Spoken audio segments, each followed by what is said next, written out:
Ամենաճիշտ մոտեցումը նա է, որ կողմ քվեարկվի եւ մտնի առաջինից երկրորդ ընթերցման ժամանակ ավելի մանրամասն անդրադարձ կատարվի։ Երկրորդը, երբ որ խոսվում է օլիգարխիայի մասին, իմ կարծիքով այս առաջին շարքերում իշխանության ներկայացուցիչներից շատերը, որոնց մի մասն էլ դեսպաններ են հիմա, ամենախոշոր օլիգարխներն են եւ եթե անցնենք օրինակ Տիգրան Մեծ պողոտայով եւ ցույց տանք, կտեսնենք թե ովքեր են մեծահարուստներ, այնտեղ հաստատ չեք գտնի ոչ Արծվիկ Մինասյանի, ոչ այստեղ նստած մեր ընդդիմադիր խմբակցության падգամավորների շքեղությունները, բայց ես շատ ավելի հիմնարար մի բան եմ առաջարկում, տեսեք, նորից աղավաղում եք ամեն ինչ, ու հասարակությանը փորձում եք փոխանցել տեղեկատվություն, թե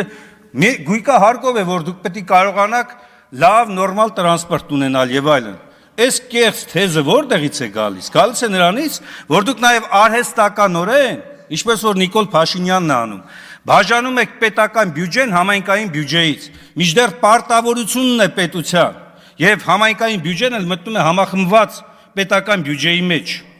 ամբողջ պետության բյուջեի մեջ, եւ վերաբաշխման հիմնական նպատակը նաև պետք է լինի պետական քաղաքականության, որ համահարթ զարգացում գնա, համաչափ զարգացում գնա, սա պետության կառավարության պարտավորությունն է, արհեստական մի տարանջատեք իրարից, սոցիալական արդարությունը,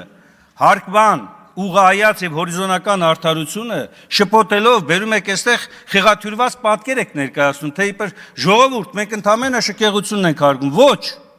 Դուք շքեղությունը չեք հարկում, շքեղությունը կհարկեիք, եթե այո, առնվազն սոցիալապես ընդունելի մակարդակից բնակարանային քառակուսի մետրից ավելի համար կիրառեիք այնպիսի պրոգրեսիվ հարկման համակարգ, որպեսզի համահունչ լիներ ամենը իրար հետ։ Հետևաբար կոչը կողմ քվեարկեք, մտնի առաջին ընթերցմամբ քննարկումներ իրականացնեք, մեկ է միշտ հնարավորություն ունեք դեմ քվեարկելու այս նախագծը։ Քաղաքացիական պայմանագիր խմբակցության անունից Խոսի Բաբկեն Թունյանը, պարոն Թունյան, եզրափակիչ ելույթներ